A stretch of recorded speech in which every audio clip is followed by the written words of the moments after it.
Dear brothers and sisters in the Lord, ప్రభునందు ప్రియమైన సహోదరి సోదరులారా, today's verse for our meditation is taken from Mark's Gospel, 6th chapter, verse 50. నేటి దినము మన ధ్యానం కొరకు మార్కు సువార్త 6వ అధ్యాయం 50వ వచనం నుండి తీసుకొనబడింది. Be of good cheer, it is I, be not afraid. ధైర్యం తెచ్చుకొనుడి, నేనే, భయపడకుడని చెప్పాను. Jesus had just finished feeding a crowd of 5,000 men with 5 loaves and 2 fishes. అప్పుడే యేసు ప్రభువారు 5,000 మంది పురుషులని 5 రొట్టెలు 2 చేపలతో వాళ్ళని పోషించినాడు. Immediately after this, ఇది జరిగిన వెంటనే according to Mark, Jesus rather abruptly told the disciples to get into a boat and to go ahead of him. Mark చెప్పిన ప్రకారం అయితే యేసు ప్రభువారు వెంటనే ఉన్న పాటుననే వాళ్ళని అద్దరికి వెళ్ళాలి అని ఆజ్ఞాపించారు. So this is exactly what they did. కాబట్టి ఇది వాళ్ళు సరిగ్గా అదే చేసినారు కూడా. According to John 6:16 to 18, యోహాను సువార్త 6వ అధ్యాయం 16 నుండి 18 వచనాల్లో I am reading a few of those verses. కొన్ని వచనాలు నేను చదువుతున్నాను. John 6th chapter, యోహాను సువార్త 6వ అధ్యాయం 16 to 18. 16 నుండి 18 వచనాలు. When the evening came, his disciples went down to the lake. When they got into a boat and set off across the lake for Capernaum, by now it was dark, and Jesus had not yet joined them. A strong wind was blowing, and the waters grew rough. సాయంకాలం అయినప్పుడు ఆయన శిష్యులు సముద్రము నొద్దకు వెళ్లి దోణి ఎక్కి సముద్రపుట అద్దరినున్న కపెర్నహూమునకు పోవుచుండిరి. అంతలో చీకటి ఆయన గాని యేసు వారి యొద్దకు ఇంకనూ రాలేదు. అప్పుడు పెద్ద గాలి విసరగా సముద్రము పొంగుచుండెను. Though they are tired the whole day in feeding those thousands of people, obeying the command of Jesus, they started. వేల కొలది ప్రజల్ని వారు పోషించే పనిలో దినమంతా అలసిపోయి ఉన్నా యేసు ప్రభువు వారు చెప్పిన ఆ ఆజ్ఞకు శిరస్సు వహించి ప్రయాణం ఆరంభించారు. Imagine in those days feeding 5,000 men. ఊహించండి, ఆ దినాల్లో 5,000 మంది పురుషులకి భోజనం పెట్టుట. We do not know how many women are there and how many children are there. మరి అక్కడ స్త్రీలు ఎంతమంది ఉన్నారు, పిల్లలు ఎంతమంది ఉన్నారో ఇక్కడ మనకు చెప్పలేదు. It was a huge task for them, అదే వాళ్ళకి ఇది చాలా పెద్ద పని. and they have finished it successfully. వాళ్ళు చాలా విజయవంతంగా ఆ పరిచర్య ముగించారు. Now they started as per the command of ఇప్పుడు Jesus. యేసు ప్రభువారు చెప్పిన మాట ప్రకారముగా ప్రయాణం ఆరంభించారు. Whole night it was again a great struggle, a life and death situation. రాత్రి అంతా కూడా ఒక పెద్ద పోరాటంలో ఉన్నారు. జీవన్ మరణ పరిస్థితిలో సతమతమవుతున్నారు. The disciples ended up spending a night on a storm-tossed sea and with their master somewhere on the shore. శిష్యులైతే యజమానుడు అయితే వాళ్ళ బోధకుడు ఎక్కడో ఒడ్డు మీద ఉండగా వీళ్ళు ఆ రాత్రి వేళ తుఫాను పరిస్థితి మధ్య ఎంతో వారి ఆ సంకటమైన పరిస్థితిలో వాళ్ళు ఉండినారు. The wind was blowing, గాలి వీస్తా ఉంది, the waves are getting bigger and bigger, అలలు అంతకంతకు పైకి లేస్తున్నాయి, the boat was bouncing, ఇక ఆ దోణి కూడా ఆటుపోట్ల కొట్టుకుంటా ఉంది. and every one of them was struggling to keep the boat heading into the waves and across the lake. వారిలో ప్రతి ఒక్కరు కూడా ఆ అలలకి అది తట్టుకునేటట్లుగా ఆ దోణికి ఎంతో అదుపు చేస్తూ ప్రయాసపడుతున్నారు. John tells that they rowed 3 to 4 miles in 6:19. యోహాను చెప్తున్నాడు కదా 6వ అధ్యాయం 19వ వచనాన్ని ఏం రాస్తున్నాడు, వారు ఇంచుమించు 2 కోసుల దూరము దోణిని That is నడిపించారు. around 3 to 4 miles. అంటే 3 నుండి 4 మైళ్ళ దూరంగా And imagine for 9 long hours they were rowing. ఊహించండి, 9 గంటల సుదీర్ఘమైన ప్రయాణం వాళ్ళు ఆ దోణిని నడిపిస్తున్నారు. They were expert fishermen. వీళ్ళు మరి చేపలు పట్టే మాటలో వీళ్ళు చాలా ప్రవీణులే. Storms are not new to them, తుఫానులు వాళ్ళకి కొత్తమే కాదు. but this storm was of great intensity. అయితే ఇక్కడ వచ్చిన ఈ తుఫాన్ ఇది చాలా తీవ్రమైనది. It was something that they were facing for the first time in their ఇది lives. బహుశా వారి జీవితంలో మొదటిసారి ఇంతటి తుఫాన్ ఎదుర్కొన్నారు. That was a very long and terrible night to them. కాబట్టి అది చాలా సుదీర్ఘమైనటువంటి భయంకరమైనటువంటి రాత్రి. That is a long time to be at the mercy of the wind and the waves. కాబట్టి వాళ్ళు ఆ యొక్క అలలు ఆటుపోట్లకి వాళ్ళు ఎంతో ఎక్కువ కాలంగా వాటిని తట్టుకొని ఉంటున్నారు. I am sure the disciples were wondering, ఖచ్చితంగా శిష్యులు ఆశ్చర్యపోయారు అనుకుంటా. are we going to survive this storm? మరి ఈ తుఫాను మధ్య నుండి మనం ఏమైనా బయటపడగలమా? Where is Jesus? యేసుప్రభు ఎక్కడున్నాడు? What are we doing here on the water during such a wind? ఇంత భయంకరమైనటువంటి ఈ గాలి వీస్తున్న ఈ పరిస్థితిలో మనం ఏం చేస్తున్నాము? Why did Jesus tell us to go to the other side while he stayed behind? ఎందుకని యేసుప్రభు అక్కడే ఉండిపోయి మనల్ని మాత్రం అవతలికి బొమ్మన్నాడు? Is he not having any compassion? ఆయనకి మనం అంటే ఏం జాలి లేదా? We are so tired feeding thousands of people. వేల మంది ప్రజల్ని పోషించి అంత అలసిపోయి ఉన్నాం. Yet he asked us to sail during the night hours. అయినను రాత్రి వేళ ఆ సమయంలో మీరు దోణిలో ప్రయాణం చేయమన్నాడు.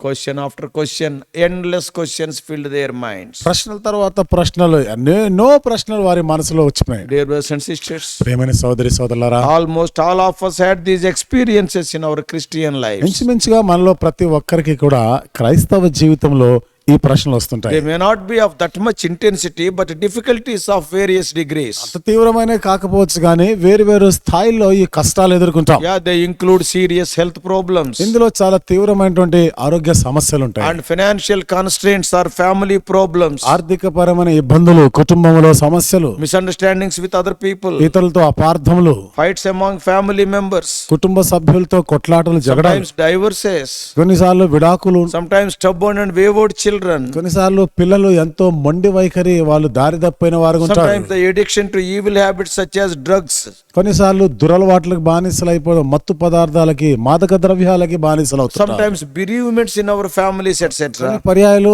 మన కుటుంబంలోని ఆత్మీయులైన వారిని కోల్పోవట. Our difficulties are manifold, they are many. మనకున్నటువంటి కష్టాలు అనేక రకాలుగా ఉంటాయి. They vary in their nature. వాటి నైజం వేరుగా ఉండొచ్చు. We face the winds and waves and storms of life. కాబట్టి మన జీవితంలో తుఫానులు, అలలు, గాలులు ఎదుర్కొంటుంటాం. And many times, like the disciples, we wonder why we have a struggle. అనేక పర్యాయాలు శిష్యుల వలనే మనం కూడా ఎందుకని ఈ పోరాటాలు వస్తున్నాయా అని ఆశ్చర్యపోతాం. And we question where Jesus is through all of these. మరి ఈ పరిస్థితులు అన్నిటి గుండా మనం వెళ్తున్నప్పుడు యేసు ప్రభువు ఎక్కడున్నాడా అనే ప్రశ్న వస్తుంది. We sometimes ask ourselves whether we are even going to survive or not. కొన్ని పర్యాయాలు అసలు వీటి నుండి మనం బయటపడగలమా లేదా, ఇదొక సమస్య ప్రశ్నగా ఉంటుంది. In our portion, we are told how to respond to the storms of life. మనం చదువుకున్న ఈ భాగంలో ఈ జీవిత తుఫానులకి మనం ఎట్లా స్పందించాలి అని More specifically, we are told what the Lord does during our life's troubles and trials. ఇంకా నిర్దిష్టంగా మన జీవిత కష్టాల్లో, తుఫానుల్లో ప్రభు ఏం చెప్తున్నాడు ఇక్కడ. And that gives us courage and the strength to keep on going. అది మనం ముందుకు సాగేదానికి మనకి ధైర్యాన్ని ఇస్తుంది, ఆదరణ ఇస్తుంది. As I said, every believer, if you are a true believer, you will have problems. నేను చెప్పినట్లుగా నీవు విశ్వాసమైతే, నిజమైన విశ్వాసమైతే తప్పక కష్టాలు, ఇబ్బందులు ఎదుర్కొంటావు. Though I am sharing with this portion with you, at present I am going through so many difficult problems of my own life. ఈ భాగంలో నుండి ఈ సంగతులు నేను మీతో పంచుకుంటున్నా. ఇప్పుడు ఈ పరిస్థితిలో కూడా నా జీవితంలో అనేక రకాల సమస్యలు ఎదుర్కొంటూనే ఉన్నా. I have my own storms. నాకున్న తుఫాన్లు నాకున్నాయి. Some of them can be shared with others. వాటిలో కొన్నిటిని ఇతరులతో చెప్పుకోగలిగేవి. And some of the storms we can't even share with other people. కొన్ని తుఫాన్లు ఇతరులతో మనం చెప్పుకోలేనివి కూడా ఉంటాయి. The struggle will be between you and your God. కాబట్టి ఈ పోరాటం అనేది నీకు దేవునికి మధ్య. Never forget, the more you work for God, the more you are witnessing for Him, the more the problems will be. నువ్వు దేవుని కొరకు ఎంత ఎక్కువగా పని చేస్తే, ఎంత ఎక్కువగా సాక్షిగా నువ్వు జీవిస్తా ఉంటే అన్ని ఎక్కువైన కష్టాలను ఎదుర్కోవాల్సి వస్తుంది అని మర్చిపోదు. Personally, I know experientially the meaning of spending sleepless nights with tears. వ్యక్తిగతంగా అనుభవంతో కూడా నేను చెప్పగలను, కన్నీళ్లతో నిద్రలేని రాత్రులు గడిపిన Sometimes సందర్భాలు. problems look like insurmountable problems. కొన్ని పర్యాలు ఈ సమస్యలు నేను ఇంకా దీన్ని అధిగమించలేను, నేను తట్టుకోలేను అంటుంటాయి. Even you also who are hearing this message, నీవు కూడా, ఈ వర్తమానం వింటున్న మీరు కూడా you may be going through some storms of life. బహుశా నీ జీవితంలో ఏదో ఒక తుఫాను పరిస్థితి గుండా వెళ్తున్నావేమో. You may be seeing my smile only all the time, ఎప్పుడు చూసినా గానీ నా నవ్వు ముఖాన్ని మీరు but చూస్తుండొచ్చు. you do not know how many storms are there behind that smile. కానీ ఆ నవ్వు వెనకాల ఎన్ని రకాల తుఫానులు ఉన్నాయో నీకు తెలియకపోవచ్చు. But by the end of this story here, అయితే ఇక్కడ ఈ చరిత్ర ముగింపులో the disciples are full of courage. శిష్యులు ఎంత ధైర్యంతో They నిండిపోయారు. are no longer afraid. ఇంకా ఏమీ భయపడటం లేదు. Why? ఎందుకని? What happened? ఏం జరిగింది? What is the reason for their sudden change? ఇంత అకస్మాత్తుగా వాళ్ళు మార్పు రావడానికి కారణం ఏంటి? Mark wrote a very important point. Mark చాలా ప్రాముఖ్యమైనటువంటి ఒక మాట రాస్తున్నాడు. What he tells? ఏమని చెప్తున్నాడు? The boat was in the middle of the lake and he, means Jesus, was alone on the land. దోణి సముద్రము మధ్యన ఉండెను, ఆయన ఒంటరిగా మెట్టనుండెను. This is how Mark portrayed that situation. మరి ఆ పరిస్థితిని, ఆ సన్నివేశాన్ని మార్కు ఈ విధంగా చిత్రీకరించాడు. It is a lesson to us. ఇది మనకు ఒక పాఠమే. Whenever the master was absent from the disciples, ఎప్పుడెప్పుడైతే బోధకుడు శిష్యులకు వేరుగా దూరంగా ఉంటాడో they found themselves in distress. వారు ఎంతో బాధల్లో కృంగిన స్థితిలో ఉన్నట్టు అనిపిస్తుంది. This was certainly the case here. నిశ్చయంగా ఇదే పరిస్థితి ఇక్కడ సంభవించింది. And that is certainly the case with us also. ఖచ్చితంగా మన పరిస్థితి కూడా అట్లాంటిదే. That is the reason why Moses pleaded the Lord. ఆ కారణాన్ని బట్టి మోషే దేవుని బ్రతిమలాడినాడు. If you won't come with us, don't take us. నీవు మాతో కూడా రాకపోతే మమ్మల్ని ఇక్కడి నుంచి తీసుకొని The పోవద్దు. presence of God will make all the difference. దేవుని సన్నిధే అంత వ్యత్యాసాన్ని కలిగించింది. Ultimately, we read in Exodus 33:14. చివరికి నిర్గమకాండం 33వ అధ్యాయం 14వ వచనం మనం చదవచ్చు. The Lord said, దేవుడు చెప్పిన మాట, my presence shall go with thee, and I will give thee rest. నా సన్నిధి నీకు తోడుగా వచ్చును, నేను నీకు విశ్రాంతి కలుగజేసాను. Therefore, whatever we do, కాబట్టి మనం ఏది చేసినా or wherever we go, లేదా మనం ఎక్కడికి వెళ్ళినా కానీ make sure of his presence. ఆయన సన్నిధి మనతో ఉందా లేదా నిశ్చయపరచుకోవాలి. Jesus saw the disciples struggling. యేసుప్రభు వారు శిష్యులు ఎంతో ప్రయాసపడుతున్నట్టు చూసినాడు. He knew their danger. వారికి ఉన్న అపాయాలు ఆయన ఎరిగి ఉన్నాడు. He knew all about the wind and the waves. చూడండి, అక్కడ ఉన్న గాలి, అలలు ఇవన్నీ కూడా ఆయనకు తెలిసినవే. He knew how long they had been out there. వాళ్ళు ఎంత కాలంగా ఆ పరిస్థితిలో నుండి వెళ్తున్నారో కూడా తెలుసు ఆయనకు. And he knows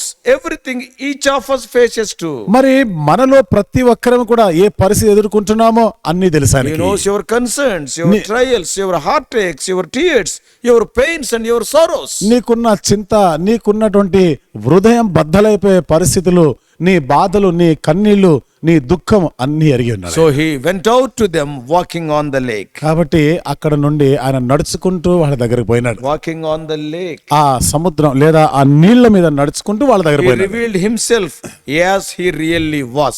తను తానుగా ఉన్నట్టుగా వాళ్ళకి ఆయన He ప్రత్యక్షపరచుకున్నాడు. revealed his glory, power and might. తన మహిమని, తన యొక్క శక్తిని, అధికారాన్ని వాళ్ళకి కనపరిచాడు. And he was assuring the disciples of his presence with them. శిష్యులకి తాను వారితో కూడా ఉన్నాను, నా సన్నిధి మీతో ఉంది అని నిశ్చయపరిచాడు. And by them in the storm as they were facing, I am with you only. కాబట్టి ఆ తుఫాను పరిస్థితిలో వాళ్ళు ఉన్న ఆయన అంటాడుగా, నేను మీతో కూడా ఉన్నాను Please అంటున్నాడు. catch the word, it is I. కాబట్టి ఆ మాట మీరు దయచేసి గమనించండి, నేనే అంటున్నాడు. I am, in these words, ఈ వచనంలో we hear the echoes of the great I am that I am of God of Moses. నేనే ఉన్నవాడను అనువాడను, మోషే యొక్క దేవుడను, ఇది పదే పదే ప్రతిధ్వనిస్తున్నట్టు మనం We చూడొచ్చు. all know how he calmed the storm and all reached the shore safely. ఆ తుఫానుని ఎట్లా నిమ్మలపరిచాడో, వాళ్ళందరూ కూడా ఎట్లా క్షేమంగా వాళ్ళు దరికి చేర్చుకున్నారో మనకు తెలుసు. So dear brothers and sisters, కాబట్టి ప్రియమైన సహోదరి సోదరులారా, see the faithfulness of God. మరి దేవుని యొక్క నమ్మకత్వం చూడండి. ఇక్కడ He appears on the scene exactly on the right time. ఆయన సరిగ్గా సరి అయిన సమయంలో సముద్రం మీద వాళ్ళకి ప్రత్యక్షమయ్యాడు. This morning my question ఈ is, ఉదయకాలం నా ప్రశ్న ఏమిటిదంటే, are you going through the trials of life? నీ జీవితంలో ఇబ్బందికరమైన పరిస్థితులు గుండా వెళ్తున్నావు. Dear brother, are you in the midst of storm? ప్రియ సహోదరుడా, నువ్వు తుఫాను మధ్యలో ఉన్నావా? Dear sister, are you facing restlessness because of your wayward children? ప్రియ సహోదరి, తిరుగుబాటు చేసిన దారి తప్పిన పిల్లలు బట్టి నీ హృదయం బద్దలైన స్థితిలో ఉన్నావా? Remember, Jesus knows it. గుర్తుంచుకో, ఇవన్నీ కూడా యేసు ప్రభువుకు తెలిసినవే. But you have to cry unto him before in prayer. అయితే ప్రార్థనలోను ఆయనకు మొరపెట్టాలి. He will appear on the scene in the right moment. ఆ దృశ్యంలోనికి ఆయన సరి అయిన సమయంలోనికి వస్తాడు. His name is the great I am.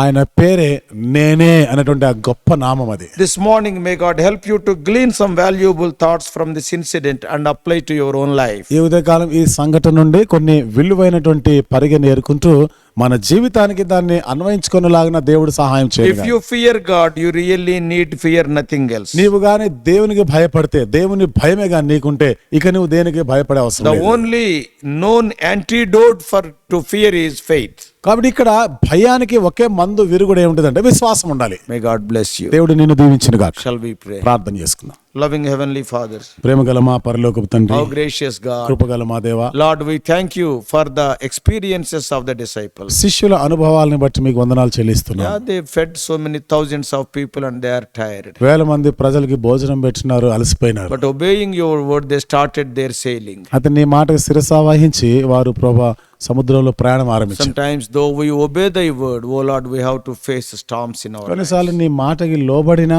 మేము ప్రభా తుఫాన్లు ఎదుర్కోవాల్సి వస్తుంది. Sometimes the storms are because of our own foolishness. కొన్నిసార్లు ఈ తుఫాన్లు మా బుద్ధిహీనతను బట్టి వస్తాయి. We used to do so many foolish things. ప్రభా మేము ఎన్నో బుద్ధిహీనమైన పనులు So చేస్తున్నాం. some storms are the result of our foolish things. కాబట్టి ఈ కొన్ని తుఫానులు మా బుద్ధిహీనతను బట్టి వస్తున్నాయి. And some of the storms are from Satan. మరి కొన్ని తుఫానులు సాతాను నుండి వచ్చేవి ఉన్నాయి. Sometimes, though we obey the word of God, other storms will be there. కొన్నిసార్లు ప్రభా మేము దేవుని మాటకి విధేయులమైనా గానీ ఇతర రకమైన తుఫాన్లు They వస్తుంటాయి. were so tired in the ministry of God, ప్రభా వారు దేవుని సేవ పరిచర్యలు అలసిపోయే ఉన్నారు. feeding thousands of people. These few people, for them, it is not an ordinary job. వేల మంది ప్రజలకి ఈ కొద్ది మంది ప్రభా భోజనం పెట్టుట పంచిపెట్టుట ప్రభా ఇది సులువైన పనేమి కాదు. God, it is a very hard and Herculean task. దేవా ఇది ఎంతో కష్టమైనటువంటి చాలా పెద్ద పని వాళ్ళు చేసింది. But they did it faithfully, అయితే నమ్మకంగా చేసినారు. without grumbling. ప్రభా ఏమి సనుకోకుండా But చేసినారు. immediately after they obeyed your word, another storm. ప్రభా అయితే వెంటనే నీ మాటకు విధేయత చూపించిన తర్వాత మరొక తుఫాన్ ఎదుర్కొన్నారు. But what a wonderful and comforting words are. It is I. అయితే ప్రభా ఎంత అద్భుతమైన ఆదరణకరమైనటువంటి ఈ మాటలు నేనే అని We have good cheer. ధైర్యం తెచ్చుకున్నాడు. Oh, you are the God of the storms of our life. దేవా మా జీవితంలో తుఫానులు అన్నిటిపైన నువ్వు ప్రభు అయి ఉన్నావు. Some of our dear ones who are hearing this message, ఈ వర్తమానం వింటున్న మా ప్రియులైన వారు కొందరు because their children are not obeying them, it is like a storm. పిల్లలు ప్రభా వారి మాట వినకపోవడం అనేది అది తుఫాను లాంటిదే Some వాళ్ళకి. people, though they believed in you, financial constraints in their lives. కొంతమంది ప్రభా నీ యందు వాళ్ళు విశ్వాసం ఉంచిన ఆర్థిక సంబంధమైన ఇబ్బందుల్లో ఉన్నారు. Some people because of their neighbors. కొందరు ప్రభా వారి ఇరుగు పొరుగు వారి నుండి సమస్యలు Some ఎదుర్కొంటున్నారు. people because they are your witnesses in the open air ministry, they are subjected to trouble. కొందరు ప్రభా మరి మీకు సాక్షులుగా బహిరంగ సువార్తలు ఉంటున్న కారణాన్ని బట్టి అనేక శ్రమలు ఎదుర్కోవాల్సి వస్తుంది. But it is you, O Lord, who can deliver us. అయితే ప్రభా విడిపించేవాడు నీవే ప్రభా. You can calm the storm. దేవా నువ్వు ఆ తుఫాన్ని నిమ్మళపరచగలవు. Thy presence may be enjoyed by every one of us. ప్రతి ఒక్కరికి ప్రభా నీ సన్నిధిని అనుభవించుదురుగాక. Comfort our dear ones. దేవా మా ప్రియులైన వారిని Comfort ఆదరించండి. every one of us. మాలో ప్రతి ఒక్కరిని ఆదరించండి. Thou art sufficient to calm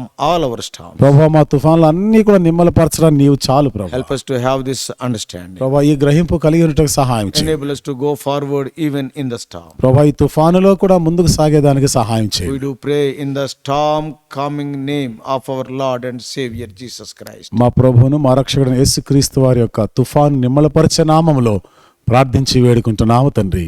amen.